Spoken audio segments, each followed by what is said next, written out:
Nathalie Gibaud, responsable du pôle climat et territoire à l'ALEC. Voilà, donc bienvenue à ce deuxième webinaire sur l'adaptation au changement climatique, donc organisé en partenariat avec la région et l'ADEME, et également avec le concours de Brésalec. Donc c'est le deuxième webinaire qui est consacré à l'adaptation et donc aujourd'hui consacré à la gestion des risques climatiques. Et il y aura un troisième webinaire. Nathalie, tu peux couper ton micro, s'il te plaît? Merci, sinon ça fait un écho. Et donc il y aura un troisième webinaire le 5 décembre qui sera dédié à la prise en compte de l'adaptation dans la rénovation énergétique des bâtiments. Donc si ce n'est pas encore fait, vous pouvez vous inscrire. C'est le même lien que pour ce webinaire. Alors, je te laisse passer la diapo, s'il te plaît. Quelques petites instructions. Donc, pour ce webinaire, donc, nous vous invitons à couper vos micros. Pour les questions, vous pouvez les poser donc, dans la conversation. Vous pouvez également lever la main. Et donc pour votre information, cet événement est enregistré et il sera diffusé sur notre site internet. Donc si vous ne souhaitez pas apparaître à l'écran, vous pouvez couper votre caméra. Alors, donc au menu de ce webinaire du jour. Donc, coup de feu en cuisine, gérer les risques climatiques. Donc, nous avons le plaisir d'accueillir Léna Valéanu, qui est doctorante à l'Association française pour la prévention des catastrophes naturelles et technologiques, et donc qui nous parlera de culture du risque et des outils opérationnels pour agir. Également, donc, Michael Gonzva, qui est chargé de mission prévention donc, à la Caisse centrale de réassurance, et qui nous parlera donc, de la prévention et de l'indemnisation des risques climatiques.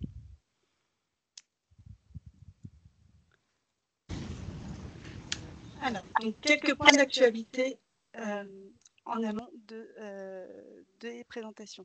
Voilà, pour la personne qui vient d'arriver, nous vous invitons à couper votre micro, s'il vous plaît. Merci. Donc, c'est vrai qu'au départ, on n'avait pas prévu un set diapo pour aujourd'hui. Et donc, voilà, on s'est dit qu'on ne pouvait pas non plus passer sous silence cette actualité, hein, quand même de taille, donc l'élection de Donald Trump aux États-Unis. Et qui peut, voilà, pourquoi cette actualité dans un webinaire sur l'adaptation?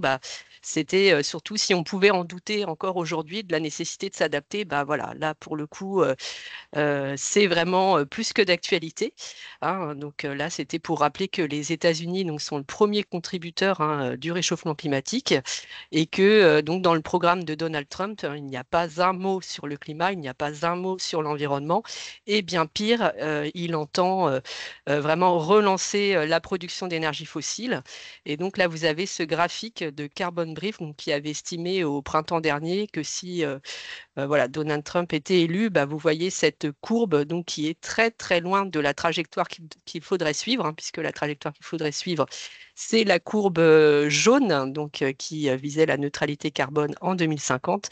Et donc voilà, bon, c'était malheureusement voilà, donc, pas une bonne nouvelle en tout cas pour la lutte contre le changement climatique. Et donc, normalement, on avait plutôt prévu d'ouvrir le webinaire sur cette actualité, donc dramatique, hein, de l'Espagne, avec cette image, enfin, je pense que vous en avez tous vu, hein, dans les actualités, ces images complètement surréalistes, hein. C'est vrai que moi, personnellement, la première fois que je l'ai vu passer, voilà, j'étais en vacances, donc je n'avais pas forcément suivi ce qui se passait. Et quand je l'ai vu passer sur les réseaux, j'ai cru que c'était une image manipulée. Et malheureusement, voilà, on voit que ces catastrophes vraiment dépassent complètement ce que l'on peut imaginer. Et donc, avec un cumul de précipitations, hein, sur la région de Valence, équivalent à une année de pluie, donc quelque chose de complètement démentiel, hein, on peut le dire, et du coup voilà, qui a conduit à cette catastrophe. Donc là, on est vraiment bien dans notre sujet de l'adaptation, qui est particulièrement nécessaire du fait de l'intensification, hein, de ces catastrophes naturelles. Donc voilà, ces inondations. Donc bien sûr, avec le lien du jour de notre webinaire, hein, sur le côté comment on fait effectivement pour la réparation, l'indemnisation, donc tout le côté assurantiel que l'on va voir par la suite. Voilà, donc là on vous a mis quelques extraits, hein, de presse.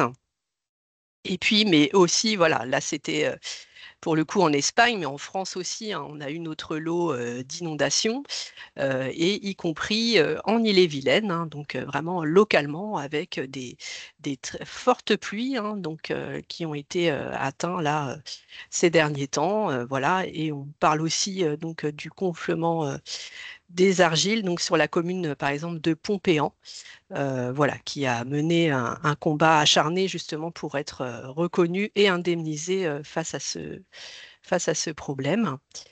Et là, pour aller très vite dans ces actualités, juste vous informer donc de l'organisation d'un webinaire de l'Observatoire de l'environnement en Bretagne, qui était présent avec nous donc lors du premier webinaire, et donc qui avait présenté donc, son outil pour justement voir bah, comment allait se traduire ce réchauffement climatique vraiment à un niveau très local, donc à la maille communale. Donc avec cet outil, l'on peut renseigner le nom de sa commune et voir un peu quels vont être les impacts à venir du changement climatique. Et donc là, il vous propose un webinaire mardi prochain à 13h30 pour justement vous présenter cet outil. Donc, n'hésitez pas à y participer. Donc là, je vous ai mis le lien et vous pourrez retrouver sur leur site voilà, toutes les informations sur ce webinaire. Donc je passe la parole à Jeanne. Merci Nathalie. Donc, en actualité également, donc, il y a le rapport du BRGM, pardon, qui a été sorti et présenté le 2 avril dernier, donc, sur l'adaptation du système assurantiel français face à l'évolution des risques climatiques. Alors, donc c'est un rapport qui a été élaboré par 3 experts.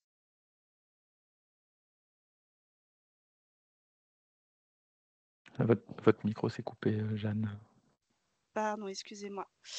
Vous m'entendez bien? C'est bon. Donc, outre le BRGM, merci, il y avait également donc, un expert, enfin des experts du CNRS et l'association environnementale Atelier du Futur. Donc c'est un rapport qui a été élaboré, via la contribution de 150 personnes, donc, issues notamment donc, d'organisations professionnelles et de la société civile, du secteur assurantiel, de la recherche et des sciences du climat. Et donc, ils ont élaboré donc, 11 objectifs majeurs et 37 recommandations, puisque le coût des dommages liés principalement au climat pourrait augmenter de l'ordre de 50% à horizon 2050. Et ce rapport a constitué une contribution importante pour la finalisation de l'élaboration du pilier financier assurantiel du PNAC 3. Alors, je ne vais pas vous lire l'ensemble des objectifs, mais donc quand même à souligner donc, un des objectifs, c'est assurer le redressement du régime d'indemnisation donc des catastrophes naturelles à court terme et le pérenniser à long terme, hein, puisqu'on voit bien qu'on est de plus en plus confronté à des catastrophes climatiques. Également, donc, préserver la mutualisation des risques garantis par le régime CatNat. Donc, Mickaël pourra nous en parler un petit peu plus tard. Renforcer le financement de la prévention également et investir pour développer la connaissance. Voilà, donc vous pourrez retrouver l'ensemble des mesures sur la présentation qui sera disponible sur notre site internet. Également, donc en grosse actualité, donc, la sortie du plan national d'adaptation au changement climatique, donc, dans sa 3e version, qui a été présentée le 25 octobre dernier.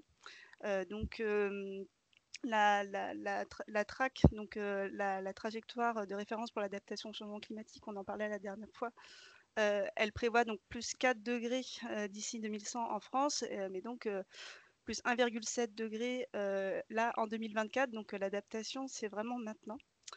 Donc pareil, je ne vais pas tout vous détailler par rapport au plan national, mais donc il y a 51 mesures donc, voilà, qui ont été présentées pour apporter des solutions concrètes aux habitants, aux collectivités, au monde économique et au monde du vivant également. Donc avec 5 axes principaux: protéger, assurer, adapter les activités, protéger notre patrimoine naturel et culturel et donc mobiliser l'ensemble des forces vives. Parmi les principales mesures du PNAC, 14 mesures, on voit bien là les 2 premières donc, qui concernent notre sujet en particulier, renforcer le fonds Barnier pour mieux protéger la population. Donc c'est pareil, on en parlera un peu plus tard dans le webinaire. Et permettre d'avoir une assurance pour toutes et tous sur le territoire. Également à souligner donc, l'intégration de la traque dans tous les documents de planification publique, donc, notamment pour les collectivités territoriales. Il y a également donc une grande consultation publique là, qui est lancée sur le FNAC, donc voilà, qui n'est ni un référendum ni un sondage d'opinion, mais qui a pour but d'informer les citoyens et les citoyennes et recueillir leurs souhaits sur les grandes orientations. Merci beaucoup Cassandre, donc, qui a partagé le lien vers le site de la consultation du PNAC, et donc vous pourrez retrouver également donc, le lien via la présentation qui sera disponible sur notre site internet. Dernière actualité donc, qui est tombée ce matin, l'Institut Copernicus, donc, qui est l'Observatoire européen du climat, donc, a publié le 7 octobre une étude qui précise que pour la première fois, la limite de 1,5 degré de réchauffement est franchie sur une année civile. Donc voilà, beaucoup d'actualités ces derniers temps. Donc à présent, nous allons pouvoir passer aux présentations. Donc Léna Valéanu, qui est doctorante à l'AFPCNT, donc qui est en deuxième année de doctorat à Sorbonne Université. Et Léna, elle réalise une thèse de géographie dont la finalité est de mettre au point une méthode d'évaluation de la résilience des territoires littoraux aux risques naturels majeurs. L'objectif de cette démarche, c'est d'identifier les freins, mais aussi les leviers de résilience des stratégies de recomposition territoriale élaborées sur ces territoires littoraux. Et donc, ces missions à l'AFPCNT, elles concernent principalement la thématique résilience et secondairement la thématique de culture du risque. Et donc, nous aurons également le plaisir d'avoir Michael Gonzva, qui est chargé de mission en prévention des risques naturels au sein de la CCR. Et son travail, il porte principalement sur la structuration de la stratégie de conseil en prévention des risques, donc vis-à-vis des collectivités locales et des entités critiques. Et il intervient également dans la réalisation d'études qui visent à évaluer l'efficacité des politiques publiques actuelles en matière de prévention des risques. Alors, donc Léna et Mickaël nous feront une présentation croisée qui va porter sur la perception de la résilience en fonction des publics notamment, la culture du risque, mais aussi sur le régime CatNat, l'évolution de la sinistralité et de l'assurabilité du territoire, ainsi que les leviers d'action des communes, ressources et outils à disposition des collectivités. Alors, donc je vais désormais passer la parole à Léna. Merci. Merci beaucoup, Jeanne. Alors, je vais prendre le contrôle. Déjà, je vous remercie pour votre invitation à intervenir dans le cadre de ce webinaire. Alors moi, j'interviens au nom de l'AFPCNT, Association française pour la prévention des catastrophes naturelles et technologiques. Donc c'est une association de loi 1901 qui a été créée en 2001 pour poursuivre l'action du Comité français de la décennie internationale de prévention des catastrophes naturelles. Et donc à l'origine, cette association était plutôt un centre de réflexion collective ciblé sur les risques naturels. Et c'est qu'en 2022, en fait, que l'association a pris en compte dans son champ d'activité la problématique aussi des risques technologiques. Donc, il y a eu un élargissement un peu de ses missions. L'association compte à peu près 180 adhérents qui ont des profils très divers. Il y a à la fois des scientifiques, des experts, des représentants de collectivités, des associations, des entreprises, à la fois des personnes physiques, mais aussi donc des personnes morales. Et les deux objectifs principaux de l'association sont de développer et d'aller dans le sens du renforcement de la culture du risque et de la résilience en France, à la fois en hexagone, mais aussi en territoire ultramarin. Historiquement, l'association est structurée autour de 4 missions, qui sont la gestion des réseaux d'acteurs, un volet scientifique, un volet plus tourné vers l'action territoriale et intersectorielle, et aussi un volet européen et international. Mais depuis 2022, l'association s'est aussi structurée autour d'un projet associatif qui est soutenu par le ministère de la Transition écologique et qui est composé de 5 grandes priorités. La première, c'est de contribuer à faire du 13 octobre un rendez-vous majeur en matière de prévention des risques naturels et technologiques. Donc, ça fait référence à la Journée nationale de la résilience dont vous avez certainement entendu parler. Le deuxième axe qui vise à améliorer et renforcer la résilience des populations, des organisations et des territoires. Un troisième axe plus ciblé sur le réseau ultramarin, parce que voilà, on se rend compte que les acteurs de ce réseau-là sont très actifs en matière de prévention. Donc, voilà, on a un intérêt particulier pour les missions aussi qui sont développées à ce niveau-là. Un quatrième axe qui vise à renforcer la formation et la montée en compétences des acteurs. Et un dernier axe qui est plus tourné vers le développement de partenariats à la fois à l'échelle nationale, mais aussi à des échelles supérieures, européennes et internationales notamment. Je vais m'arrêter là pour l'instant. Merci beaucoup, Léna. Je vais pouvoir passer la parole à Mickaël, qui va nous présenter la CCR. Merci, je prends le contrôle du PowerPoint. Hop. Alors effectivement, quelques mots de présentation de la CCR, de la Caisse centrale de réassurance. Alors je ne suis pas certain que ce soit un acteur que tout le monde connaisse bien. La Caisse centrale de réassurance, donc c'est un réassureur, donc c'est un assureur des assureurs en fait, et qui est le seul réassureur public français et qui intervient sur différents risques qui ne peuvent pas être couverts par le marché de l'assurance seul, c'est-à-dire par nos assurances, typiquement nos assurances habitation, nos assurances auto, moto, etc. Donc ce principe de réassurance publique, ça couvre notamment, et ça va être le sujet évidemment de la matinée, les risques de catastrophes naturelles. Et la CCR intervient aussi, alors un peu plus marginalement, mais intervient quand même sur la couverture d'autres risques. Les risques d'attentats qui sont associés au terrorisme en France, et également, encore plus à la marge, sur le risque de responsabilité civile des exploitants nucléaires. Parce que dans les trois cas, on est sur des risques dont les conséquences peuvent être telles que le marché de l'assurance tout seul ne peut l'assurer. On est également un acteur qui gère des fonds publics pour le compte de l'État. Donc on gère la gestion comptable, la gestion financière, la gestion administrative de certains fonds publics qui sont en lien avec de l'assurance, hein, au-delà du sujet des catastrophes naturelles. Et enfin, on mène aussi, alors on dit on est un outil, alors c'est en tout cas on est un acteur qui mène au-delà de ce principe de réassurance. On est également un acteur qui mène des études sur l'impact de changements qui peuvent être envisagés, alors sur tout un tas de choses autour de l'assurance, sur les dispositifs existants, sur les principes d'indemnisation, sur évidemment la prévention, avec l'idée d'évaluer, de suivre les politiques publiques actuelles en lien avec la prévention et éventuellement d'en entrevoir de futurs afin de toujours améliorer cette assurance en France.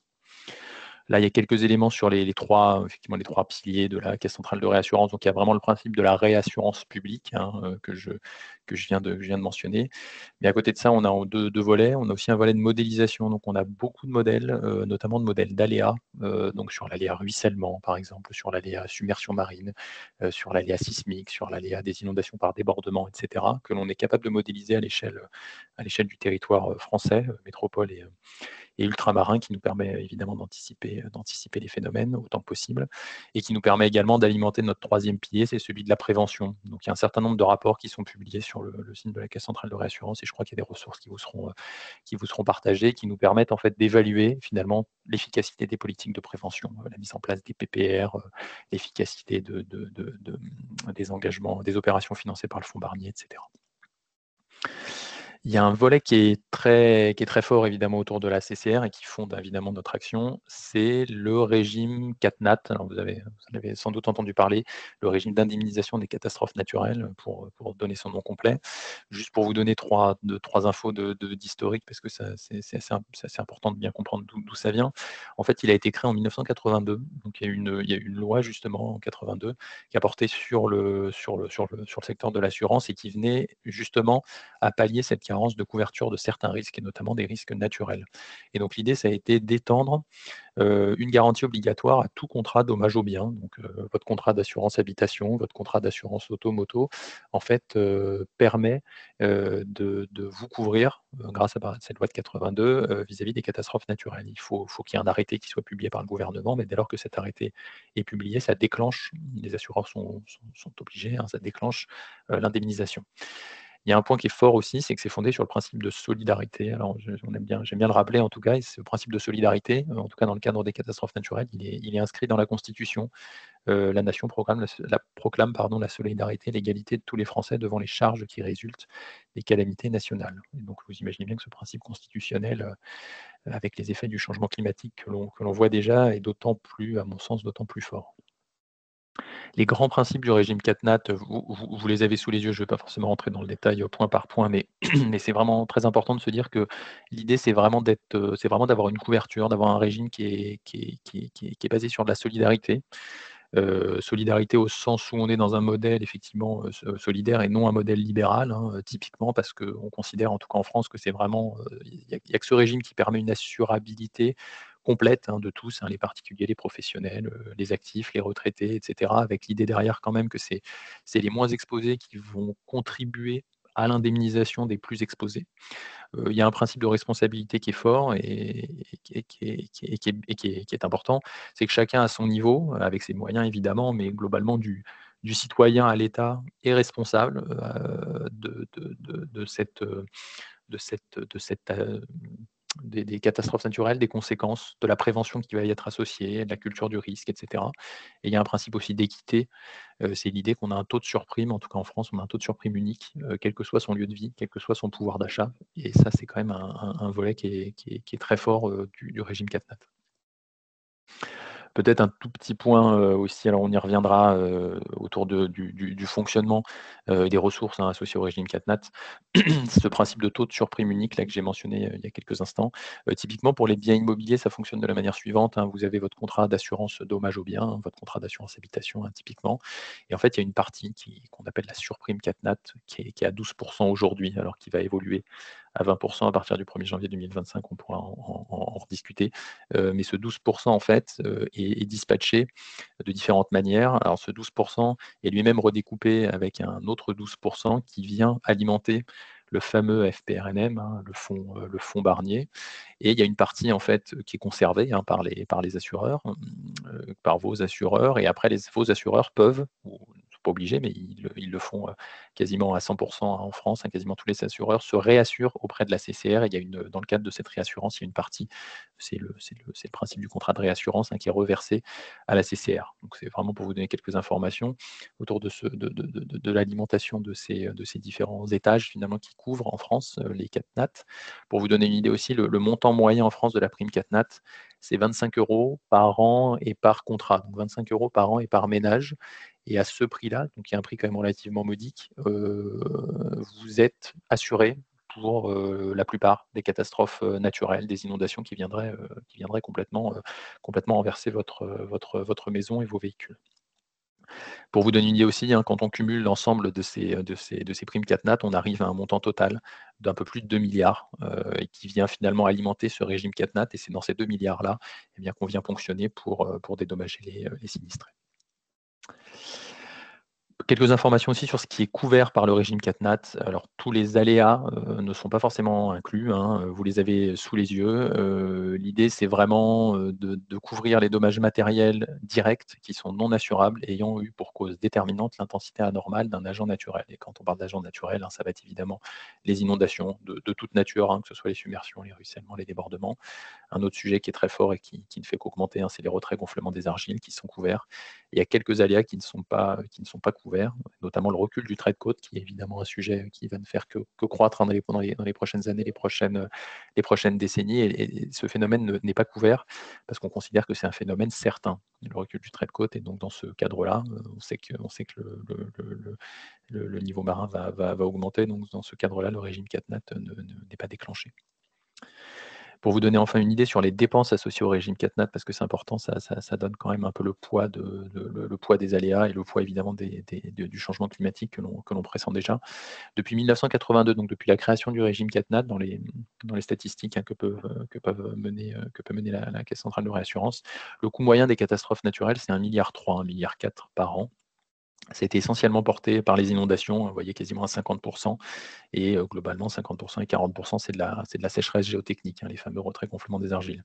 Et ce qu'on constate, c'est que depuis les 10 dernières années, Donc on a un coût moyen des catastrophes naturelles qui augmente, hein, j'allais dire qui explose, mais on n'en est pas loin quand même, on est à plus de 2 milliards d'euros.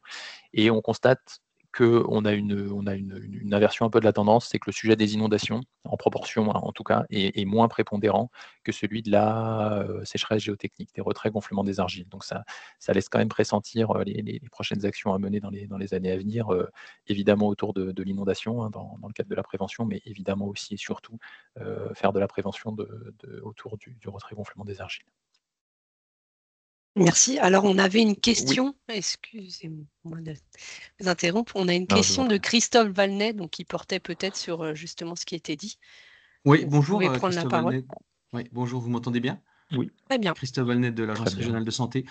C'était pour revenir sur Catnat, là, sur la diapo où vous disiez ce qui était assuré, ce qui n'était pas assuré. Je crois que c'est la diapo encore d'avant. Oui. Ouais. Parce que donc il y a une partie, ce qui est assuré, c'est cyclone, et ça m'étonnait qu'il n'y ait pas tempête. Alors je pense que c'est la différence de quoi, de vitesse du vent qui différencie tempête Ouais, et cyclone. principalement, ouais, exactement, Ok. exactement. Et en fait, enfin, c'est pas couvert, mais simplement parce qu'aujourd'hui, le sujet des tempêtes, alors effectivement, donc est plutôt à des, enfin, quand on parle effectivement de cyclones, hein, on vise essentiellement les territoires outre-mer. Mais effectivement, en tout cas aujourd'hui, ce qu'on constate dans le monde de l'assurance, c'est que le sujet tient, c'est-à-dire que les assureurs seuls arrivent en tout cas à couvrir le risque de tempête sans mettre en péril leur fonctionnement financièrement. Donc c'est pour ça qu'aujourd'hui, le risque tempête n'est pas inclus dans le régime Ok. CatNat. Ok. Merci. Je vous en prie.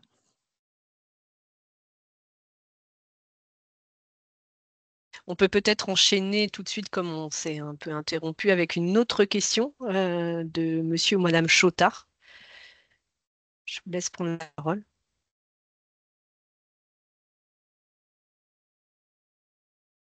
Je ne sais pas si vous m'avez entendu. Comme vous avez levé la main, on peut vous laisser la parole, là, comme Le on s'est micro est coupé, interrompu ouais. la présentation.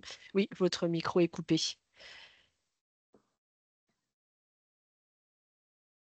Bon, bah, sinon, on la prendra. Ah, le micro ne marche pas. Bah, à ce moment-là, je vous invite à poser votre question dans l'espace de conversation et à ce moment-là, on peut poursuivre la présentation et on prendra de toute façon, hein, les questions après. Donc, voilà, je vous invite à mettre votre question, voilà, dans l'espace de conversation. Donc, excusez-moi, on peut poursuivre. Ça marche, pas de problème. Alors, avant de repasser la parole à Léna, il y a quelques diapos qu'on souhaitait vous partager autour de la région Bretagne, sur différents sujets, autour de l'exposition et la vulnérabilité du territoire et autour aussi de la mise en œuvre, notamment du FPRNM, donc du Fonds de prévention des risques naturels majeurs, le fonds Barnier sur le territoire. Ça, c'est des études que vous pourrez retrouver sur le site de la CCR, puisqu'on a mené des études et que l'on mettra à jour, hein, assez régulièrement, ce qu'on appelle les rapports régionaux qui dressent finalement région par région un profil de l'exposition et un profil aussi de la prévention qui est engagé sur chacun de ces territoires. Et donc pour vous donner quelques informations plutôt sur la région Bretagne, donc un territoire qui va notamment nous intéresser aujourd'hui. Alors il y a plusieurs informations que je peux vous communiquer. Le premier sujet, c'est qu'on est sur un territoire qui est menacé dans son ensemble par les phénomènes naturels. Ce que vous avez sous les yeux, c'est le nombre de reconnaissances CatNat, donc les fameux arrêtés catastrophes naturelles, hein, qui sont pris par le gouvernement quelques jours, quelques semaines après les aléas. Et ce qu'on constate, c'est que sur la période 82-2021, donc 82, c'est vraiment la création, hein, du régime CatNat, on a eu à peu près 7600 arrêtés de catastrophes naturelles sur la région. En moyenne, chaque année, là, sur la période, c'est 190 reconnaissances concernant 141 communes. Comme vous le voyez, hein, globalement, il n'y a pas de commune blanche là, dans notre couleur, ce qui signifie que la quasi-totalité des communes a été reconnue au moins une fois en catastrophe naturelle depuis le début des années 80. Donc ça donne quand même une idée de la prédominance de ces phénomènes naturels sur le territoire. Ça, c'est un premier sujet. Un deuxième sujet qu'on peut vous donner également en termes de contexte aussi, c'est que quand on regarde les départements de la région, on a des profils plutôt comparables en termes de sinistralité. Alors ça, c'est un terme assez clé, hein, dans le monde de l'assurance, hein, la sinistralité, donc et les dommages qui peuvent être associés aux catastrophes naturelles. Il y a plusieurs informations là-dessus. Alors tout d'abord, les 4 départements de la région présentent des niveaux d'exposition au CatNat qui sont assez comparables, notamment avec un montant annuel de dommages qui est estimé par la modélisation entre 3 millions d'euros et 8 millions 5. Pour vous donner une toute petite information là-dessus, en fait, il y a pour chacun des départements que vous avez sous les yeux, vous avez deux barres là sur l'histogramme. Vous avez la sinistralité historique, donc c'est la barre du bas. La sinistralité historique, ça correspond vraiment aux montants qui ont été indemnisés concrètement à chacun des individus, chacun des citoyens qui ont été sinistrés. Et ce qu'on mène également, c'est des modélisations sur le territoire, c'est-à-dire qu'on essaye de voir si quand même statistiquement, quels sont les risques sur chacun des territoires, si les crues de période de retour centenale, qui ont bien une chance en moyenne de 1 sur 100 de se réaliser, si tous ces aléas en moyenne devaient se réaliser, qu'est-ce que ça donnerait en termes de sinistralité? Donc vous avez un peu ces deux barres qui nous permettent de conclure plusieurs choses, avec notamment un autre point, c'est que le Morbihan et l'Ille-et-Vilaine présentent une exposition qui est significative aux sécheresses. Ça, on peut le voir assez bien. Là, c'est la barre que vous avez ici en marron, donc c'est pas anecdotique, hein, ça peut représenter parfois un demi-million d'euros. C'est assez peu exposé au séisme, hein, le territoire. Et enfin, les dommages enregistrés sur la période 95-2019, donc c'est là-dessus qu'on a les meilleures données de sinistralité historique. En fait, elle s'écarte assez des départements, dans chacun des départements, des estimations des modèles. En fait, on voit assez bien à chaque fois, sauf peut-être dans le cas du Finistère, que en fait, la barre historique est plus basse que la barre modélisée. Ce qui signifie, alors c'est toujours un peu surprenant peut-être à l'entendre, mais globalement, d'après les modèles, hein, statistiquement, le territoire a été quand même un peu plus épargné que ce que les modèles, avec toutes les incertitudes évidemment qu'ils recouvrent, hein, avec ce que les modèles peuvent prédire. Donc avec déjà une sinistralité historique que l'on connaît tous et que vous connaissez sans doute mieux que moi parce que vous connaissez le territoire, on peut être parfois en deçà de ce que peuvent prédire les modèles. Un autre point, quand on regarde non pas l'échelle départementale, mais plutôt l'échelle intercommunale, hein, notamment l'échelle des agglos, hein, des communautés d'agglos, des communautés de communes, on a plusieurs informations qui ressortent. Alors la première, c'est qu'on a une petite proportion des EPCI, hein, des intercommunalités, qui concentrent l'essentiel de la sinistralité. Il y a un point qui est important, c'est que les 5 EPCI les plus sinistrés sur la période 95-2019, c'est la moitié de la sinistralité totale de la région. Donc c'est quand même très concentré. Et un deuxième point, c'est que les territoires touchés dans les 25 dernières années ne sont pas forcément ceux qui sont statistiquement les plus exposés. Ça, c'est exactement le point que je vous indiquais entre ce principe de la sinistralité historique et la sinistralité que l'on peut modéliser, qui est assez importante pour la CCR. On le voit assez bien. À gauche, vous avez la sinistralité historique annuelle moyenne, donc sur la période sur laquelle on a des données, donc globalement les 30 dernières années. Et vous avez cette sinistralité modélisée qui est annuelle moyenne également. Donc il y a plusieurs informations qu'on constate, c'est qu'en fait, typiquement, vous avez par exemple Rennes, Rennes Métropole là, que l'on voit, qui a été assez peu, si je puis dire, hein, assez peu sinistré historiquement, donc qui est plutôt un peu moins de 1 million d'euros de sinistralité annuelle moyenne, et qu'on retrouve tout en haut en termes de sinistralité modélisée annuelle moyenne. Donc on constate, on la voit un peu sur l'approche cartographique que vous avez sous les yeux, encore une fois, on constate qu'elle a été relativement, assez épargnée finalement par rapport aux statistiques associées aux différents aléas couverts par le régime CatNat. Donc ça, c'est un point qui est important à mon sens à avoir à l'esprit. Et évidemment, un des sujets qui est forcément intéressant, c'est qu'est-ce que ça donne tout ça quand on intègre les effets du changement climatique. Et donc ça, c'est des études que mène la Caisse centrale de réassurance. Il y a ce qu'on appelle les études climatiques, qu'on remet à jour à peu près tous les 3 ans et qui sont publiées sur notre site internet. En fait, dans nos modèles, alors il y a des partenariats qui ont été depuis un peu plus de 5 ans, il y a des partenariats qui sont mis en place avec Météo France. Météo France nous fournit des données d'évolution du climat. Typiquement, à l'horizon 2050, c'est pour 2 scénarios de changement climatique, hein, le scénario RCP 4.5 et RCP 8.5, hein, pour celles et ceux qui sont familiers, un scénario, disons, plutôt modéré du changement climatique, un scénario un peu plus pessimiste, un peu plus accru du changement climatique. Et donc, on injecte ces nouvelles données, hein, ces précipitations qui vont évoluer, ces températures qui vont évoluer, etc., dans nos modèles de ruissellement, dans nos modèles d'écoulement des eaux, dans nos différents modèles d'aléas, et on voit ce que ça donne en termes de sinistralité. Et donc, il y a plusieurs choses qui ressortent. Le premier sujet, c'est qu'à l'échelle départementale, on a une hausse qui est projetée du montant des dommages. Donc on aura à peu près partout un peu plus entre 80% et 130% de plus de dommages qui sont associés aux périls, aux aléas couverts par le régime CatNat. il y a une évolution qui devrait s'accentuer, qui devrait accentuer les écarts entre les départements, alors notamment entre l'Ille-et-Vilaine, Morbihan, Finistère, et c'est même 3 fois plus fort que les Côtes d'Armor. Donc ça, on a déjà ce gradient là qui se distingue. En moyenne, on a 113% d'augmentation moyenne de la sinistralité qui est estimée dans la région à l'horizon 2050. Donc ça, c'est un phénomène qui n'est évidemment pas propre qu'à la seule région Bretagne, mais qui est important à avoir en tête. Et un dernier point, quand on regarde un peu la répartition au sein de cette sinistralité globale, à quel aléa elle est rattachée, quel aléa va peser le plus finalement dans ces coûts qui sont liés aux dommages assurés. Les inondations, les submersions marines vont rester quand même les principales menaces dans chacun des départements. À ceci près, j'insiste un peu là-dessus, c'est qu'on a quand même une progression du poids de la sécheresse géotechnique, là où on constate que les retraits gonflements des argiles vont représenter en tout cas une part toujours plus importante en proportion de dommages au niveau du territoire. Je poursuis un petit peu aussi. Donc à l'échelle des territoires, quand on regarde cette exposition en 2050, je crois que j'ai perdu pardon, je reprends juste le contrôle. Hop. Excusez-moi. Quand on regarde à l'échelle des territoires, des intercommunalités, ce qu'on constate, c'est que la liste le top 10, si je puis dire, des EPCI les plus exposés à l'horizon 2050, c'est assez comparable à celle des EPCI les plus exposés aujourd'hui.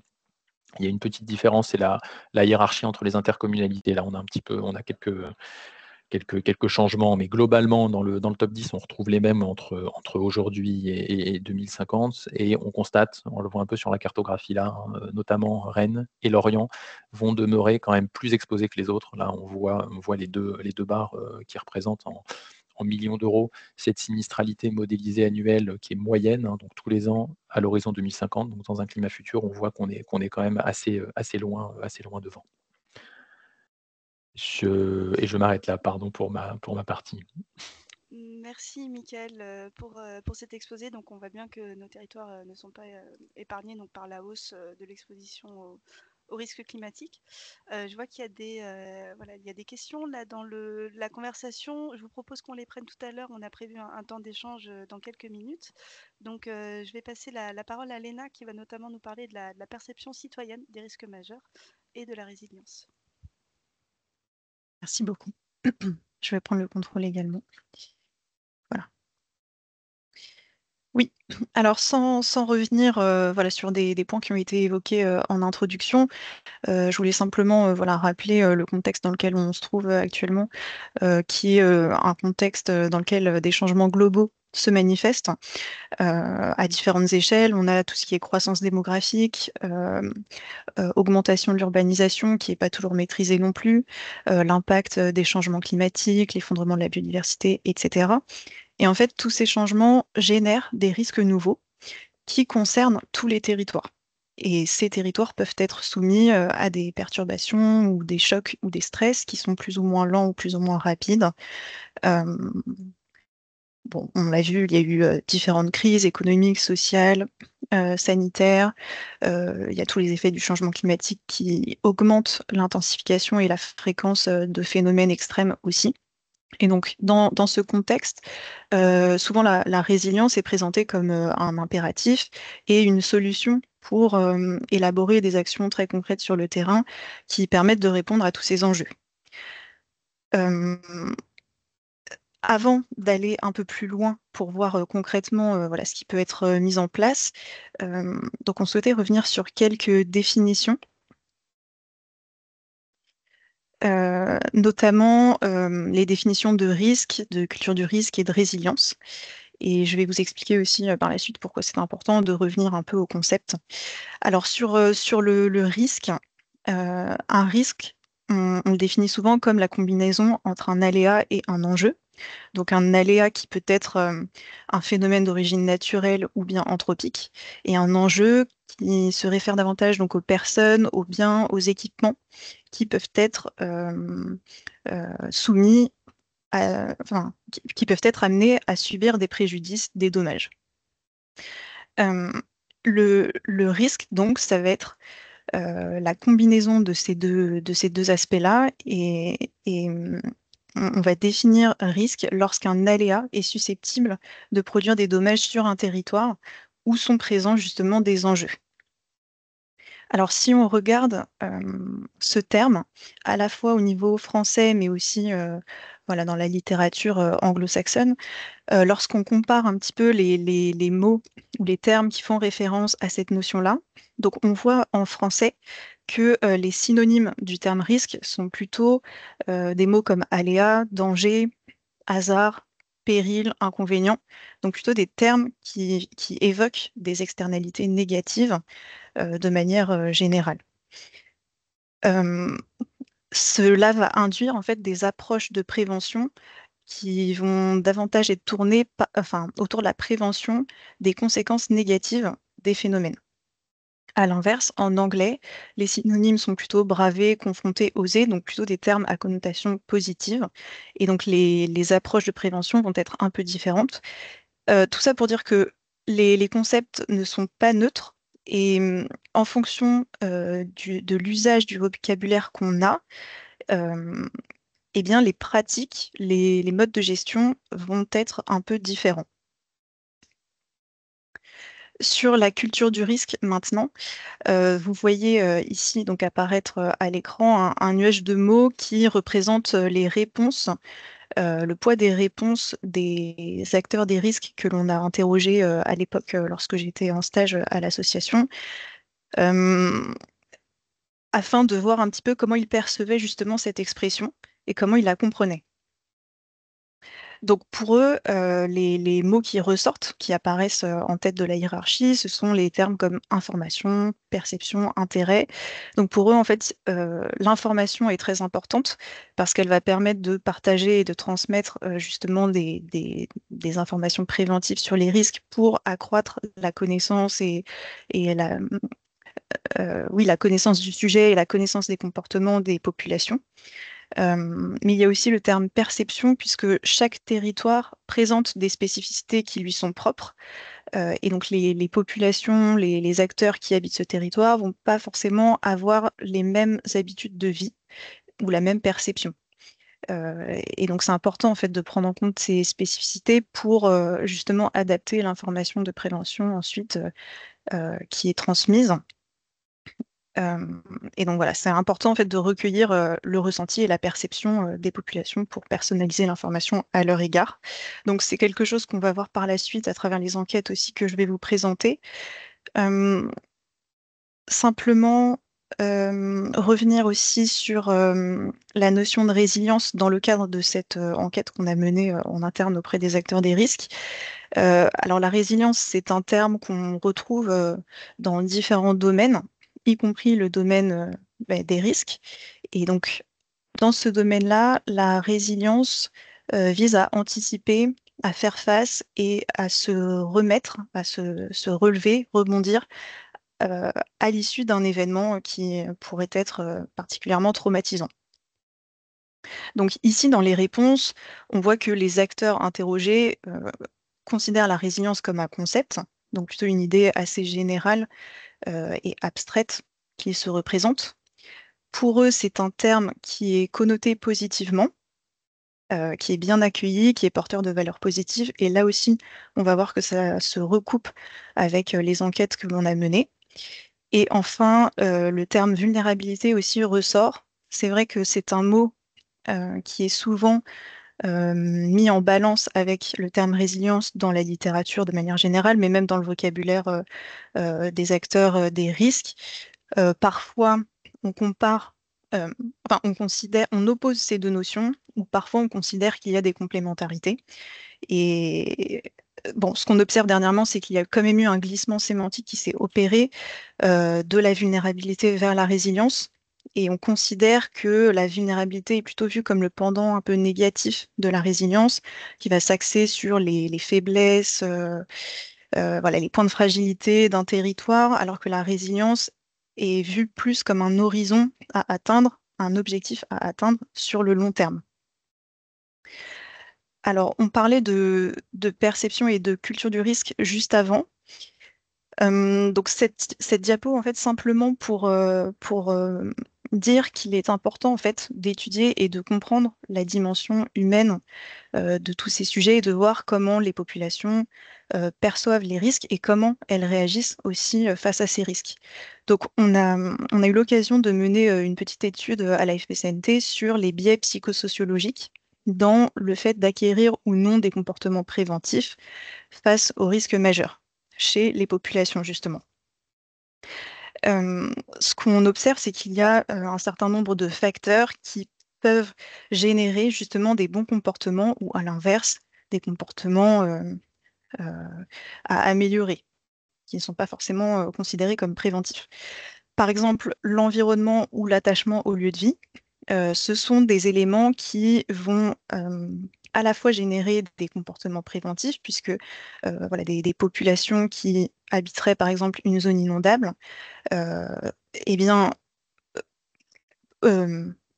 potentiellement, ils ont connaissance de leur exposition, ils se sentent en insécurité et vont avoir tendance à vouloir agir parce qu'ils se sentent concernés par ces questions.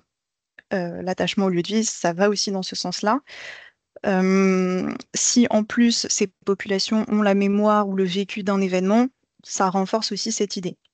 Mais à l'inverse, ce sont des éléments qui peuvent freiner justement l'acquisition de bons comportements parce que justement les populations peuvent se sentir quelque part,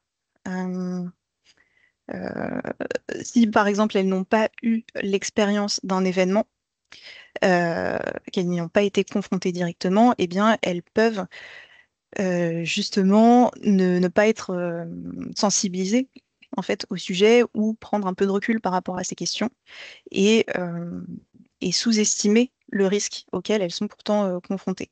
Donc c'est ce qu'on appelle le biais de surconfiance ou le suroptimisme. L'effet de site aussi joue un rôle important. Des populations qui habitent des zones fréquemment soumises à des événements, bah, là aussi vont être davantage familiarisées avec ces questions, sensibilisées et donc soumises à une prévention plus accrue et donc elles vont avoir tendance à acquérir des comportements préventifs davantage. La valeur aussi que les populations accordent aux choses a une importance parce que si elles ont quelque chose à perdre, eh bien, elles vont se comporter de façon à éviter cela et donc adopter une attitude davantage tournée vers la prévention. Et la peur aussi peut être un moteur pour l'action. Donc, ces quelques éléments montrent un peu la manière dont les populations perçoivent les risques. On a cherché à aller un petit peu plus loin à la FPCNT via des enquêtes. Donc, voilà, je vous le disais en introduction, les deux principales missions de l'association sont d'aller vers le développement de la culture du risque et de la résilience. Donc, ici, on a cherché à mener deux enquêtes que je vais vous présenter. Une première sur la perception que les citoyens français ont des risques majeurs et une seconde sur la résilience, la façon dont ils s'approprient, dont ils comprennent et dont ils s'approprient ce concept. Alors, sur l'enquête perception citoyenne des risques majeurs. En réalité, cette enquête a été réalisée en 2 temps, à différents pas de temps. On a réalisé d'abord un premier point de mesure en 2023 pour tester un petit peu justement cette enquête auprès d'un panel de 10 000 citoyens français. Puis on a optimisé l'enquête et on a réalisé un autre point de mesure l'année suivante, donc en 2024, auprès de 10 000 citoyens français également. Donc les chiffres que je vais vous présenter par la suite eh bien, révèlent que ce sont en réalité 20 000 citoyens français qui se sont exprimés à travers ces enquêtes-là. Déjà, 3 constats principaux qu'on fait sur cette question de la perception des risques majeurs. On observe à travers les résultats que 80% des Français ne sont pas assez sensibilisés et ne se sentent pas préparés à faire face à un événement. Autre constat, il y a une faible conscience de l'exposition du logement au risque. Et troisième point, les Français interrogés donc, ont tendance à minimiser la prévention. Ils sont plus dans une attitude de réaction que de prévention. Donc, c'est pas quelque chose qui les convainc particulièrement.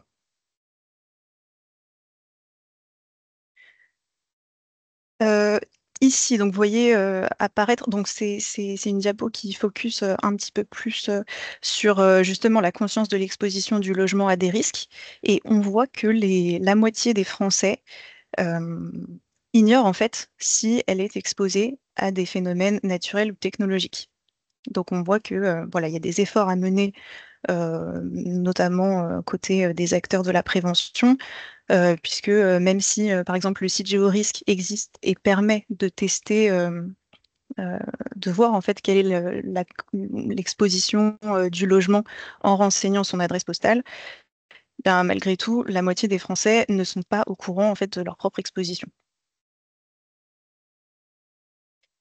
Alors, à partir de ces diapos, vous allez voir, donc je vous présente en fait les chiffres un peu de manière générale, donc à la fois euh, les chiffres de l'Hexagone et des territoires ultramarins, mais j'ai indiqué aussi sous la forme de petites pastilles vertes les chiffres qui sont spécifiques au territoire breton pour que vous ayez une idée et que vous puissiez comparer aussi si vous le souhaitez.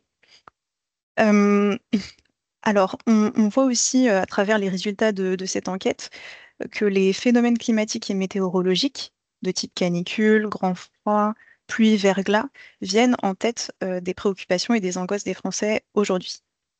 Et d'ailleurs, ce sont des phénomènes qui touchent aussi leur logement. Et voilà, ils déclarent dans leur réponse que leur logement est exposé à ce type de phénomène. Sur le niveau d'information, alors les Français disent qu'ils ne sont pas suffisamment informés. Ils aimeraient justement savoir comment se comporter si un événement survient, que ce soit à la maison, à l'école ou au travail. Mais, euh, mais ils sont en attente de plus d'informations, en fait. Et ils veulent des informations très pratiques, concrètes, qui puissent les aider, en fait, dans leur quotidien. On peut ajouter aussi que pour ceux qui ont reçu des informations, ils l'ont eu principalement par les médias.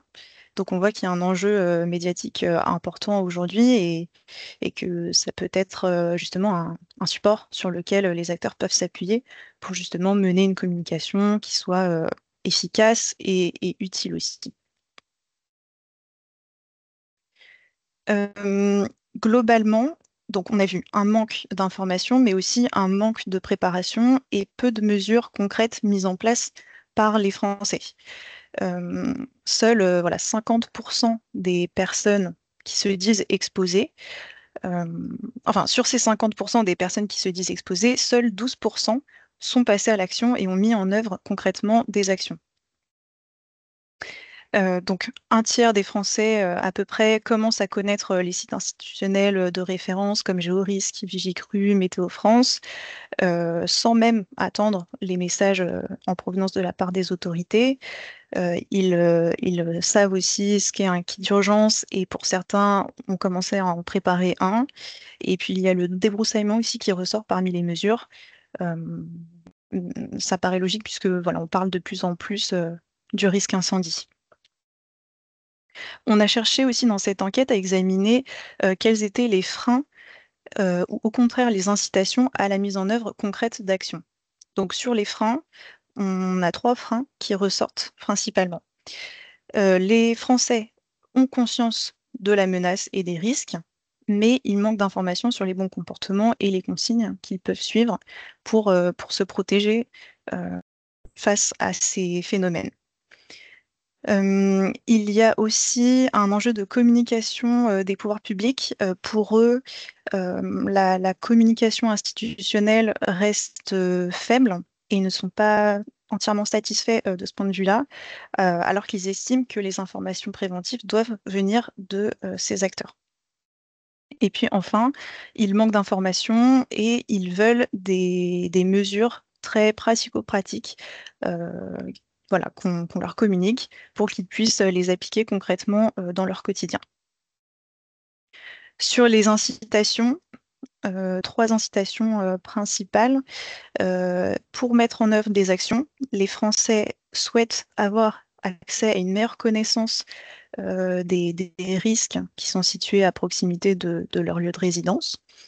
Ils souhaitent aussi un accompagnement technique parce que parfois, voilà, la complexité technique fait qu'ils ne se sentent pas forcément légitimes à agir. Et ils souhaitent aussi un accompagnement financier, même modique, qui pourrait être fait par le biais d'une aide financière comme un crédit d'impôt ou des subventions, par exemple.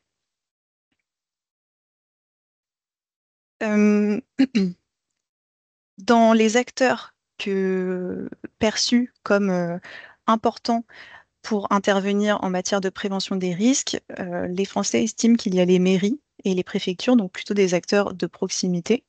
Mais pour autant, voilà, ils jugent que leur intervention sur ces sujets est quand même encore faible et perfectible. Sur les dispositifs d'alerte et d'information, on voit que globalement, la connaissance autour de ces dispositifs est faible. Les Français connaissent par exemple le dispositif FR Alert, puisque voilà, il a pu faire l'objet aussi de campagnes au niveau national, ou par exemple le site GeoRisque, mais on voit que les chiffres sont quand même plus faibles en ce qui concerne le DICRIM, qui est pourtant un document d'information à l'échelle communale. Donc voilà, on voit qu'il y a encore des progrès à réaliser en matière de connaissance et de mise en visibilité de ces outils. Dernier point sur cette enquête, on a cherché à voir aussi quel était un peu l'engagement et l'implication des Français dans ce domaine de la prévention des risques. Les chiffres sont très bas. On voit que moins de 10% des Français sont engagés en fait dans une structure qui mène des actions de prévention au niveau local. Et parmi les raisons qu'ils invoquent pour justifier cela, il y a d'abord le manque de temps, le manque de connaissances techniques aussi, comme on le disait juste avant, et le manque de connaissances des acteurs qui font partie de cet écosystème de la prévention et des risques. On peut aussi évoquer le phénomène d'éco-anxiété qui peut jouer là-dedans. Donc ici, je vous ai remis quelques grands points, un peu les grands enseignements de cette enquête. Je vais aller un peu plus rapidement sur l'autre enquête qu'on a réalisée, cette fois-ci sur la notion de résilience, toujours auprès de citoyens français. Donc cette fois-ci, 2575 citoyens français qui ont été interrogés sur ce point-là. On voit à travers les résultats que les Français connaissent le terme résilience. 77% ont déjà entendu parler de ce terme-là, mais ils ne le rapprochent pas forcément du domaine des risques et des catastrophes. Pour eux, c'est un terme qui est davantage mobilisé dans des domaines comme la santé ou la psychologie, donc plutôt des domaines qui se réfèrent au champ de l'intime. Et d'ailleurs, pour eux, les modes d'action de la résilience sont davantage individuels que collectifs. Donc ça peut s'expliquer aussi par ce constat-là. Donc pour eux, la résilience s'exprime davantage à l'échelle de l'individu, mais pour autant, ils soulignent quand même que c'est une notion positive, synonyme d'adaptation, d'espoir. Et donc c'est un constat qui recoupe aussi ce qu'on avait vu précédemment lorsqu'on avait interrogé les acteurs des risques. 92% des Français considèrent que la résilience est une qualité essentielle pour se relever d'une catastrophe. Et pour eux, la prévention joue un rôle là-dedans. Et concrètement, comment cela peut se traduire? Selon eux, les actions prioritaires à mener, ce sont des actions auprès des jeunes, qui visent à renforcer l'éducation des jeunes sur ces sujets-là, et aussi la mise en œuvre de travaux préventifs de réduction de la vulnérabilité. Pour eux, c'est des axes majeurs sur lesquels axer les efforts pour devenir plus résilients. Et on leur a posé aussi la question à la toute fin de l'enquête de savoir s'ils se considéraient comme acteurs de la résilience. Et 40% des Français en métropole et 66% en Outre-mer se considèrent comme acteurs de la résilience. Donc ces enquêtes que je vous ai présentées un peu rapidement, mais vous pourrez bien sûr consulter aussi si ça vous intéresse les résultats plus détaillés sur notre site. Mais voilà, elles nous permettent de faire un peu un état des lieux et de voir ensuite comment on peut réfléchir à des actions très concrètes à mettre en place qui permettraient voilà, aux Français d'agir et qui les inciteraient à s'impliquer davantage. Et le but, c'est aussi d'avoir une communication un peu plus positive sur tous ces sujets. Alors je crois que, enfin, je me suis pas arrêtée dessus, mais sur voilà, la diapo précédente, on voit que 9% des Français considèrent voilà, que la notion de résilience et même le sujet des risques de manière plus générale est source d'anxiété. Donc l'idée, c'est justement de contrebalancer cela en prenant une communication qui soit plus positive. Tout dernier point, partant de ces enseignements, on souhaite aller plus loin sur la résilience et on est en train d'élaborer un cahier thématique sur cette notion-là, avec pour idée de faire émerger des clés de lecture de la résilience qui permettraient ensuite de guider les actions sur le terrain. Donc c'est quelque chose qu'on prévoit de réaliser pour le premier semestre 2025. Donc là, nous en sommes à l'étape où on a fait émerger ces clés de lecture et on cherche à consulter des personnes un peu de référence sur le sujet de la résilience pour recueillir leur avis. Mais ensuite, on travaillera à la rédaction de ce document et l'idée, c'est de le partager aussi plus largement, notamment aux acteurs des risques et aux professionnels de la prévention, aux agents des collectivités, etc., pour les aider justement à guider peut-être leurs actions. Merci pour votre écoute. Merci beaucoup Léna. Donc on voit bien l'importance de l'information et de la communication en matière de gestion des risques et notamment des collectivités locales envers les administrés. Alors il y avait des questions, voilà, il y avait des questions là dans la conversation, notamment à destination de Michael. Est-ce que la couverture CatNat concerne également les activités, notamment celles des entreprises, ou bien seulement les ménages? Alors effectivement, c'est une très bonne remarque que je n'ai pas précisée à l'oral. La couverture CatNat couvre effectivement les particuliers, vous et moi, hein, mais couvre également les entreprises. Et évidemment, les entreprises qui ont une assurance, hein, dommage ouvrage sur leurs locaux, les locaux d'entreprise. Et d'ailleurs, pour celles qui vont un peu plus loin et qui souscrivent également à une assurance, non pas uniquement pour la partie bâtie, mais sur les pertes d'exploitation, parce que ça existe. Le régime CatNat indemnise également, alors évidemment il y a certains seuils, il y a de la franchise et cetera, mais qui est plafonné d'une part et une fois qu'on a mis de côté cette franchise, les pertes d'exploitation d'une entreprise qui serait coupée pendant 3 semaines, 4 semaines parce qu'il y a une inondation, voit aussi ces pertes d'exploitation couvertes par le régime CatNat. Merci Mickaël. Autre question, comment planifiez-vous d'assurer les individus qui subiront des catastrophes anthropiques qui sont récurrentes dans un monde à +3 degrés? Et alors ça va être compliqué de répondre en 30 secondes, mais je vais tenter le coup. Alors là-dessus, c'est évidemment là aussi une excellente remarque. Ce qui est compliqué en fait, il y a eu un point de contexte alors que je ne vous ai pas mentionné, mais là c'est l'occasion de le faire, c'est qu'en fait donc la CCR en tant que réassureur public donc capte il y a la surprime CatNat là qui représente à peu près 2 milliards d'euros. Pour le dire un peu vite, il y a quand même une immense partie qui est captée par la CCR, parce que lorsque les assureurs se réassurent auprès de nous, le deal dans la réassurance est de nous reverser une partie de ces primes CatNat en se disant: «Vous nous reversez une partie des primes que vous ponctionnez aux assurés et en contrepartie, nous, le jour où il y a des sinistres, on vous réindemnise». En fait, ce qu'on constate, c'est que sur les 8 dernières années, donc depuis 2016, sur 7 ans, il y a une année qui a fait exception. En fait, la Caisse centrale de réassurance a dû puiser dans ses réserves pour indemniser les assureurs.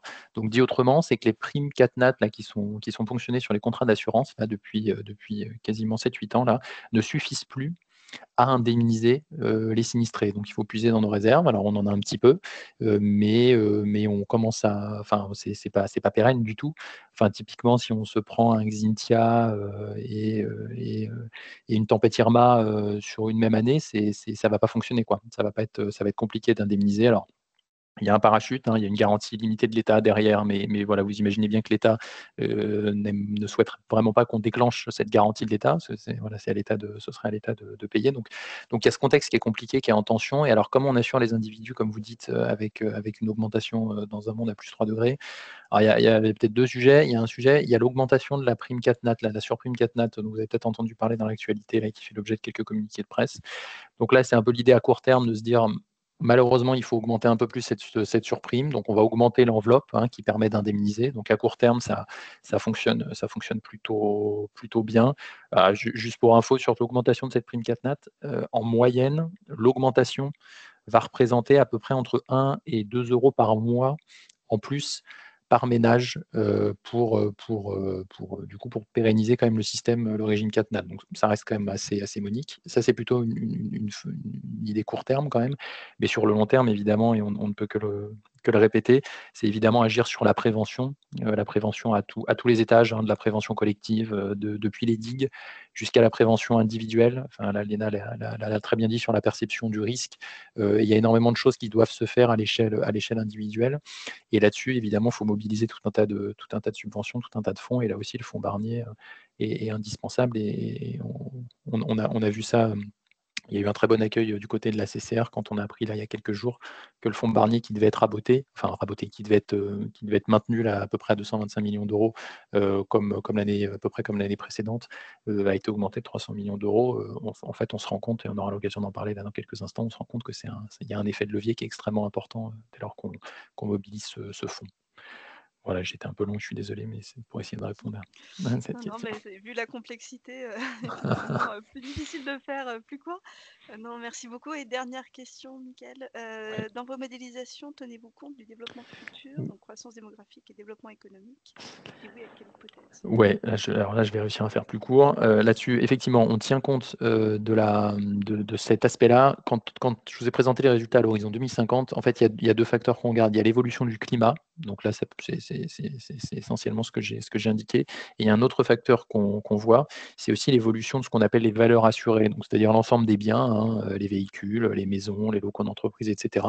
Vous êtes assurés, vous et moi, dans notre contrat d'assurance, nos biens sont assurés pour une certaine valeur, et toutes ces valeurs, par le biais de la réassurance, on les collecte et on arrive à les évaluer. Et en fait, ces valeurs assurées, on les projette aussi en 2050. On se dit qu'il y aura plus d'enjeux, parce que les tendances de l'INSEE, c'est sur la base des scénarios de l'INSEE qu'on se base. Il y aura quand même un peu plus de construction de logements, un tissu économique aussi qui va augmenter. Donc ça, on le prend en compte. Et on prend aussi en compte l'augmentation de la valeur des biens, parce qu'en fait, les fournitures, les matériaux avec des effets d'inflation sont aussi attendus en augmentation. Et donc forcément, les dommages à rembourser vont être d'autant plus importants, puisque les biens eux-mêmes vont avoir une valeur croissante. Donc on prend bien en compte ces deux aspects, l'évolution du climat et l'évolution des biens qui sont assurés. Merci beaucoup pour cette réponse courte mais complète. Mickaël, peut-être je vous laisse continuer la présentation sur les leviers d'action des territoires. Ouais, avec plaisir. Alors pour poursuivre, ça fait assez bien la transition là par rapport aux questions qu'on a eues. Un des leviers d'action, évidemment des territoires, c'est l'importance de la prévention. Là, on ne le répétera jamais assez. C'est à peu près le seul, je veux dire le seul joker qu'on ait en poche pour essayer de limiter les effets là, attendus du changement climatique. Et un des axes majeurs de la prévention, c'est évidemment son financement. Et quand on parle de financement, il y a évidemment le fonds Barnier. Je donne juste 2-3 informations sur ses origines, parce que je trouve que ça fait évidemment, ça date de 95, mais ça fait vraiment écho évidemment à l'actualité et à la manière dont on l'appréhende aujourd'hui. Déjà dès 82, j'aurais pu le mentionner plus tôt, mais il y a déjà un lien qui est fort, historique, entre indemnisation et prévention. Ça, c'est important de le savoir, c'est-à-dire quand on a créé le régime CatNat en 82, l'idée évidemment c'est d'indemniser les gens dès lors qu'il y a une catastrophe naturelle, mais on a créé en même temps ce qu'on appelait à l'époque les PER, les plans d'exposition aux risques, qui sont devenus les plans de prévention des risques naturels. Et il y avait vraiment l'idée de très bien on indemnise, mais par contre on vous oblige à faire de la prévention, à connaître un peu l'exposition des risques. Et il y a également dans la mention du régime CatNat une couverture des dommages lorsque les mesures habituelles à prendre pour prévenir ces dommages n'ont pu empêcher leur survenance. Il y a quand même l'idée qu'il faut prendre quand même des mesures pour prévenir, et une fois qu'on va au-delà de cette prévention, on a un régime qui indemnise. Est venue ensuite en 95 la fameuse loi Barnier, qui crée notamment les PPR et surtout qui crée ce fonds de prévention des risques naturels majeurs. Alors, il a énormément évolué depuis 95. Initialement, l'idée, c'était de financer les expropriations des biens qui étaient exposés à certains risques naturels. Mais aujourd'hui, on va beaucoup plus loin. On finance des mesures de prévention collective, individuelle, etc. Et c'est évidemment une bonne chose. Et sur le financement, là, je l'ai mentionné tout à l'heure, là, sur ce principe de prélèvement. Et sachez, voilà, juste pour information, c'est grâce à ça qu'on a les chiffres que je vais vous présenter juste après. C'est que le FPRNM était géré comptablement et financièrement par la CCR jusqu'au 31 décembre 2020 et à partir du 1er janvier 2021, ça a été intégré au budget de l'État. Donc le ministère en charge de l'écologie nous envoie des statistiques hein, sur son utilisation, mais en tout cas, c'est passé côté État. Alors quand on regarde sur la dynamique de prévention sur la région, alors là je fais un focus sur les montants qui sont engagés en faveur de la prévention via le FPRNM et l'écofinancement entre 2009 et 2020. Donc il y a plusieurs enseignements que l'on peut constater. C'est que sur cette période-là, le territoire régional a mobilisé 23 millions d'euros du FPRNM. Donc c'est quasiment 2 millions d'euros par an. Donc c'est quelque chose à avoir à l'esprit. Hein. Dans des périodes parfois un peu de tension, notamment actuelles de tension budgétaire, c'est une enveloppe qui existe en tout cas. Et surtout, quand on inclut l'écofinancement, ça c'est majeur, hein, notamment des collectivités territoriales, il y a 50 millions d'euros qui ont été consacrés à la prévention des risques naturels. Là, on le voit un peu sur le graphique hein, de 2009 à 2020. Vous avez la part en bleu foncé, c'est le fonds Barnier. Et puis ensuite, il y a les compléments qui sont faits par les collectivités. Et vous obtenez là les points violets qui correspondent à ce taux du FPRNM, hein, le taux de financement. Ce taux le cofinancement est vraiment très très important. Enfin, on le répète beaucoup, mais il y a un vrai effet de levier. En fait, l'avantage aussi du fonds Barnier, au-delà de la somme qu'il apporte, c'est qu'en fait, dès lors qu'on constate, en tout cas sur la région Bretagne, c'est que dès lors que le FPRNM met 1 euro, en fait, ça incite, ça motive les collectivités territoriales et elles mettent 1,20 €. Donc il y a vraiment cet effet de levier qui est indispensable. C'est pour ça que c'est important de le maintenir. Et pour information, c'est même un petit peu plus que la moyenne nationale au niveau de la région Bretagne. Donc on a quand même des collectivités territoriales sur la région qui sont très clairement motrices hein, sur les fonds à engager pour de la prévention. Quand on regarde d'un point de vue spatial, hein, les montants engagés, pour continuer un peu sur les statistiques, notamment à l'échelle des départements. Donc ça diffère un peu selon les départements. Le département de l'Ille-et-Vilaine là, concentre 50% des financements en faveur de la prévention. Et puis ensuite, on a les autres départements, Finistère, Morbihan et Côte-d'Armor. Et on a un taux de financement qui varie là, globalement entre 40 à peu près 40 et 50%, pour vous donner un petit peu une idée des montants que ça peut représenter à l'échelle départementale. Un autre point qui est intéressant sur les engagements autour du fonds Barnier, c'est sur quel aléa hein, c'est mobilisé. Sans trop de surprise, hein, c'est assez classique, c'est tourné autour de la prévention des inondations. Quand on parle de prévention des inondations, alors c'est vraiment les inondations de tout type, hein, c'est ce que vous avez dans le graphique sous les yeux, donc ça va être débordement, submersion marine et ruissellement. Ça concentre 80% des engagements financiers là, hein, c'est les 34% submersion plus les 46% des inondations autres. Et l'axe qui est financé, c'est essentiellement les ouvrages hydrauliques. Là, il y a un peu plus d'un tiers, c'est les ouvrages hydrauliques. Donc, on va être typiquement sur des ouvrages type digue, etc., qu'on va conforter, qu'on va parfois rehausser, dans l'idée de mesures plutôt collectives hein, sur le territoire. Et un autre point que je souhaitais mentionner, c'est aussi, la maîtrise d'ouvrage qui est quand même essentiellement portée par les collectivités territoriales. Ce qu'on constate, c'est que dans la région, on a à peu près un équilibre 70-30, c'est-à-dire que 70% des montants sont portés par les collectivités et 30% est porté par l'État. Donc là aussi, hein, j'insiste vraiment sur cet effet de levier, notamment que peut générer le fonds Barnier. C'est quand on a vraiment cette idée d'incitation, quoi. Et c'est pour ça que c'est important quand même que l'État soit toujours là pour inciter, parce qu'en fait, les collectivités sont évidemment d'autant plus motivées à abonder. là, je parle du fonds Barnier, mais on a complètement conscience, évidemment, qu'il y a beaucoup d'actions qui ne sont pas dans ce périmètre-là, hein, et qui sont évidemment des actions de prévention qui sont financées par les collectivités territoriales et qui n'apparaissent pas là dans le paysage que je dresse. Merci beaucoup, Mickaël. Prévention et incitation, on retiendra donc ces deux notions. Je vais passer la parole à Léna, qui va nous présenter des outils à destination des collectivités. Merci. Oui, merci. Avant de présenter voilà, les outils concrets développés par l'association, je voulais juste faire un petit point sur l'évaluation de la résilience. C'est un peu l'objet de la thèse que je mène aussi, mais avec cette idée de dire que voilà, l'évaluation est quelque chose d'important et qui permet de justement aller dans le sens d'une déclinaison opérationnelle de ce concept de résilience. Je vous ai présenté tout à l'heure voilà, le nuage de mots qui regroupait un peu les réponses des acteurs des risques interrogés sur la notion de résilience. Donc on voyait les termes qui ressortaient prioritairement, mais on leur a aussi posé des questions sur justement la façon dont ils... sur est-ce que pour eux, voilà, la notion de résilience était un terme concret, qui pouvait trouver en tout cas des déclinaisons très concrètes sur le terrain. Pour eux, c'était pas une dimension qui ressortait beaucoup dans les réponses. Par exemple, le terme pratique était au final il était peu fréquemment mobilisé.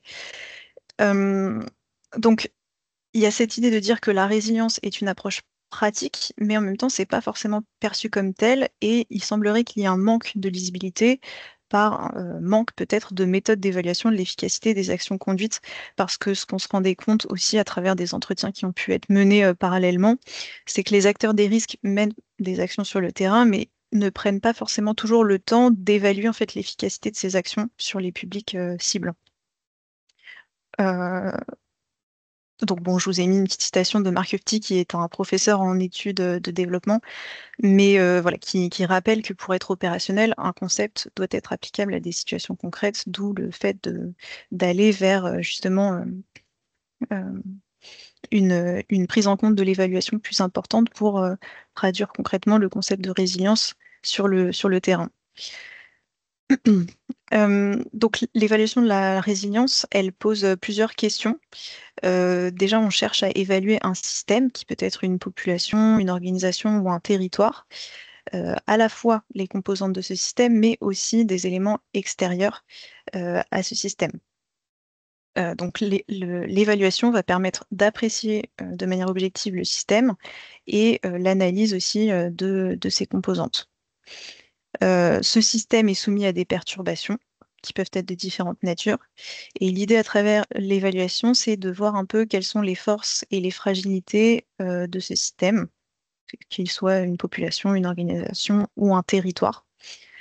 L'évaluation peut être réalisée à différents moments. Ça peut être en amont d'un événement, pendant, pour réajuster certaines procédures, ou bien a posteriori pour faire le point sur ce qui a fonctionné ou sur ce qui a moins bien fonctionné.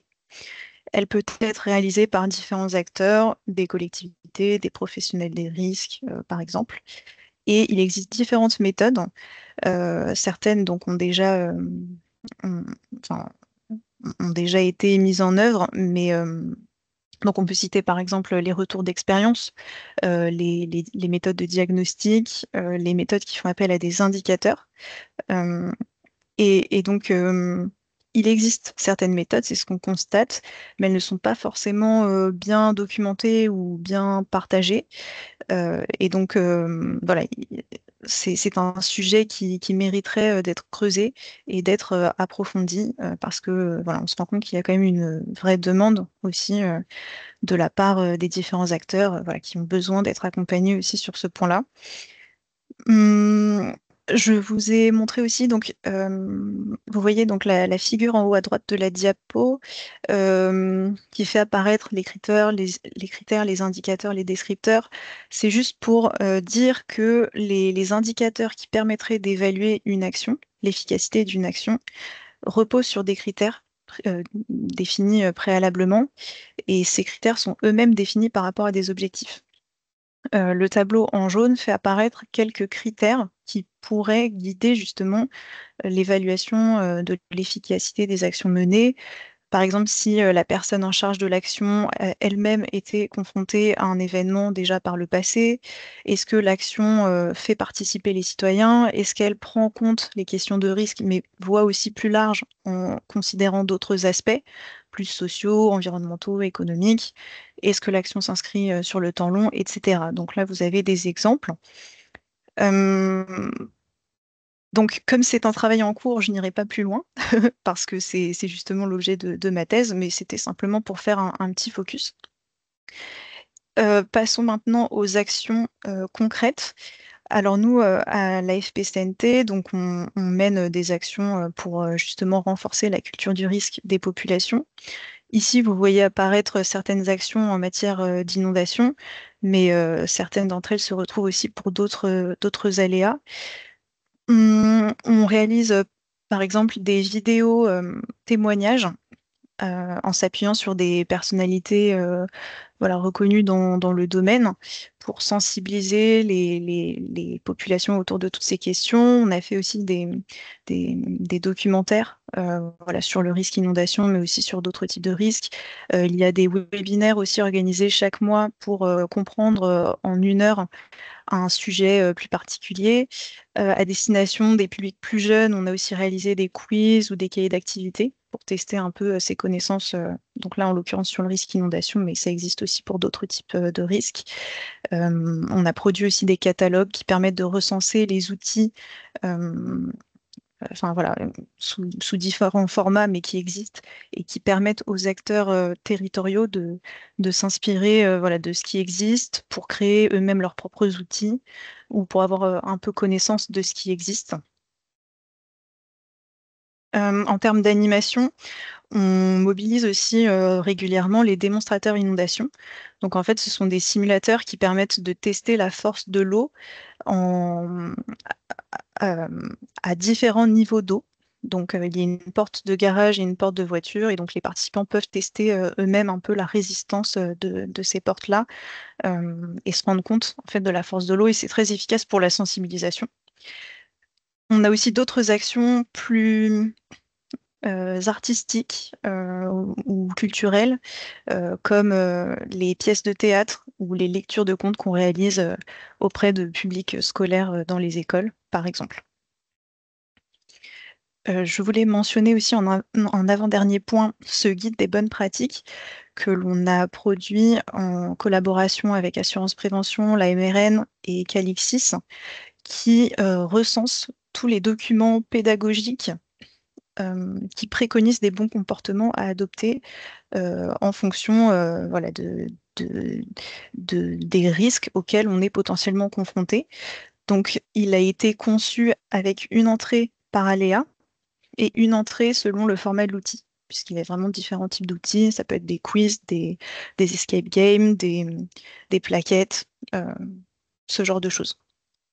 Et donc le guide fait l'objet d'une actualisation annuelle, et sa première version a été publiée à l'occasion de la journée du 13 octobre cette année. Dernier point, alors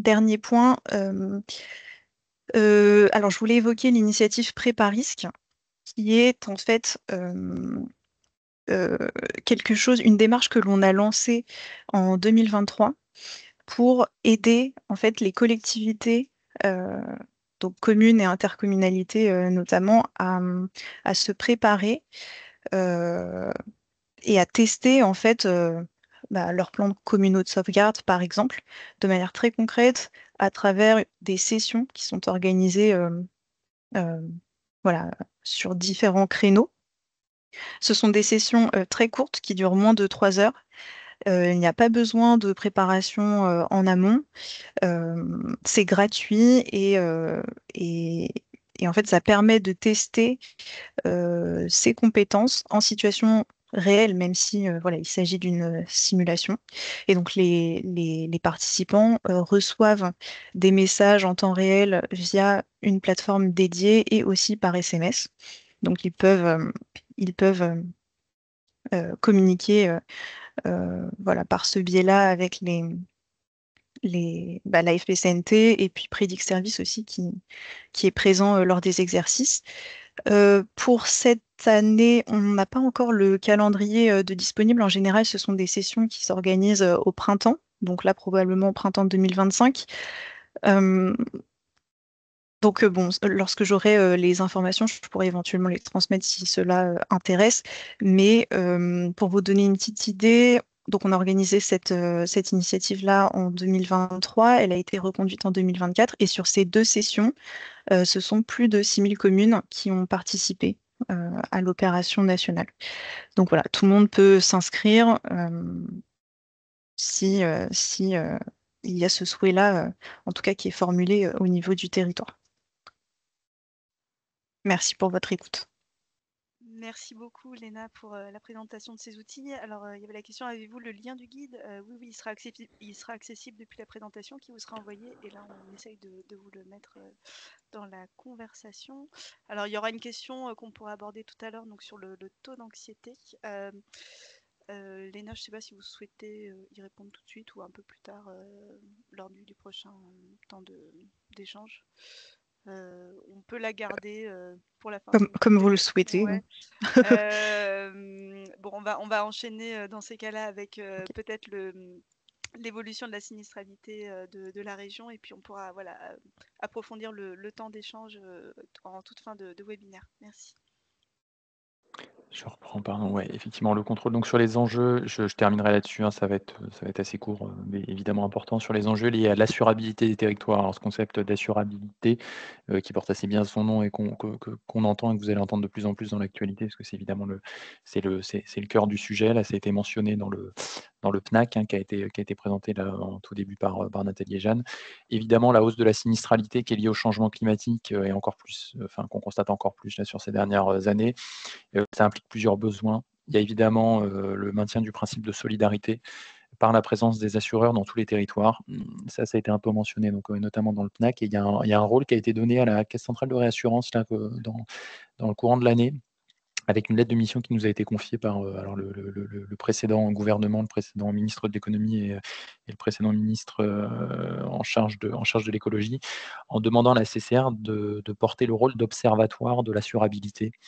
Le principe, en fait, c'est justement de créer cet observatoire de l'assurabilité pour contribuer à maintenir une offre d'assurance solidaire qui se veut mutualiser dans les territoires. Hein, et quand on dit les territoires, encore une fois, c'est métropolitain et ultramarin, parce que c'est à peu près la seule manière de faire en sorte que ce système fonctionne. Et c'est aussi renforcer la transparence sur l'évolution des pratiques assurantielles au niveau national. Pour le dire autrement, c'est bien veiller à ce que les assureurs après des inondations sur certains territoires ne vous font pas exploser le coût du contrat d'assurance. C'est des choses qu'on peut parfois constater et c'est vraiment pas l'idée parce que sinon le risque c'est que les gens se désassurent. Et aussi mieux suivre la dynamique de phénomènes de démutualisation sur les assurés dans les territoires. Là, pour essayer de le dire autrement aussi, c'est qu'on peut parfois constater certains assureurs qui auraient envie de quitter certains territoires parce que ça leur coûte trop cher, hein, en remboursement de la sinistralité. Ça aussi, c'est des choses qu'on ne veut pas, parce qu'évidemment, des territoires sans assurance, c'est un coût quasiment fatal, je veux dire, au logement, au tissu économique qui se développe, hein. Personne n'aurait envie de s'installer sur des territoires où c'est impossible de s'assurer. Donc ça, c'est quelque chose qu'on va constater. Plutôt sur le long terme. Il y a un premier rapport sur l'Observatoire de l'assurabilité qui va sortir début 2025, justement sur ce qui a pu se passer en 2024. Donc je vous inviterai à le regarder. De manière plus courte, là, c'est une augmentation du taux de surprime CatNat, hein, comme je vous l'ai mentionné. Et après, c'est évidemment poursuivre la dynamique de prévention. En premier lieu, alors j'enfonce une porte ouverte, mais je le fais quand même, c'est éviter de construire vulnérable. Enfin voilà, c'est des choses qu'on constate un peu trop souvent après des inondations. Quand l'expert de l'assurance peut intervenir, on constate après que les gens, c'est pas complètement de leur faute, hein, ils sont mal conseillés, hein, évidemment, mais vont reconstruire un peu la maison à l'identique avec la somme qui va leur être indemnisée. Et du coup, les mêmes causes auront forcément les mêmes conséquences pour la prochaine inondation. Donc ça, c'est évidemment quelque chose à éviter. et évidemment être capable de sécuriser l'existant, hein, les biens existants par des mesures collectives, mais aussi et surtout par des mesures individuelles. Léna l'a pas mal mentionné, mais ça, c'est sans doute le prochain mur d'investissement que l'on a à faire. C'est que les mesures collectives sont assez présentes, pour le dire rapidement. Par contre, les mesures individuelles manquent encore cruellement. Et ça, c'est des choses sur lesquelles la prévention devra très clairement mettre un coup d'accélérateur là, dans les prochaines années. Merci beaucoup, Mickaël. Alors, nous allons pouvoir passer donc aux questions-réponses. Alors justement, ça fait le lien avec justement les actions individuelles. Donc là, il y avait une question. Donc le taux d'anxiété de 9% ne semble pas être une bonne nouvelle. Est-ce que ce n'est pas un signe de manque de lucidité sur les événements futurs? Et est-ce que voilà, si la population était plus inquiète, ça ne pouvait pas entraîner davantage d'actions? Léna, je ne sais pas si vous pourriez répondre sur ce point. Oui, oui, oui. Alors, je ne sais pas si ça entraîne forcément un manque de lucidité par rapport aux événements futurs. Je dirais que, bon, il y a ce constat qui existe. Ça peut être intéressant dans le sens, parce que ça permet peut-être de générer une prise de conscience voilà, sur les choses, sans, bien sûr, voilà, tomber non plus dans la panique voilà, ou l'inaction. Mais je pense aussi que nommer les choses, ça permet de mieux les comprendre. Et c'est pour ça aussi que j'insistais sur voilà, les concepts et les notions de base. Enfin voilà, on se rend compte qu'elles ne sont pas forcément non plus toujours comprises par les Français. Donc le fait de les nommer pour les comprendre, ça peut permettre aussi d'avoir une communication qui soit plus positive à l'égard de ce public-là. Après, c'est vrai que l'aspect collectif, je pense, il est important. Ça peut être bien de favoriser justement les dynamiques d'action plutôt collectives, même si voilà, dans la perception que les Français ont des différentes notions, c'est plus l'aspect individuel qui ressort. Et puis aussi essayer de, de pas traiter ces sujets euh, comme tels. Par exemple, les questions de risque, ne pas forcément prendre cette entrée-là en fait dans les discours et dans les actions, peut-être voir plus large, entrer par le territoire pour prendre en compte d'autres aspects aussi, mais se dire que le risque va être une composante de ce territoire parmi d'autres, mais pas la composante fondamentale. Et aller après dans le sens du développement, de la mise en œuvre d'actions qui présentent des formats un peu plus ludiques, pédagogiques, qui peuvent faire appel aussi à l'art, par exemple. On voit que voilà, la mobilisation des artistes ou le fait de passer certains messages sous le ton de l'humour ou d'aller vers d'autres supports comme la BD, le cinéma, ça peut être des vecteurs culturels intéressants aussi pour traiter de ces sujets qui, bien sûr, peuvent générer de l'anxiété, mais de les prendre, entre guillemets, avec plus de légèreté, plus de recul. euh, et voilà. Je pense que c'est comme ça, en fait, que on peut, euh, on peut évoquer toutes ces questions et inciter à agir plus facilement.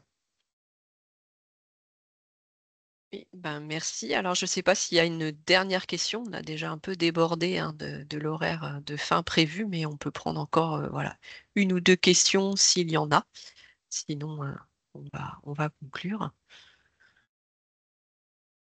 Je ne sais pas s'il y a d'autres questions.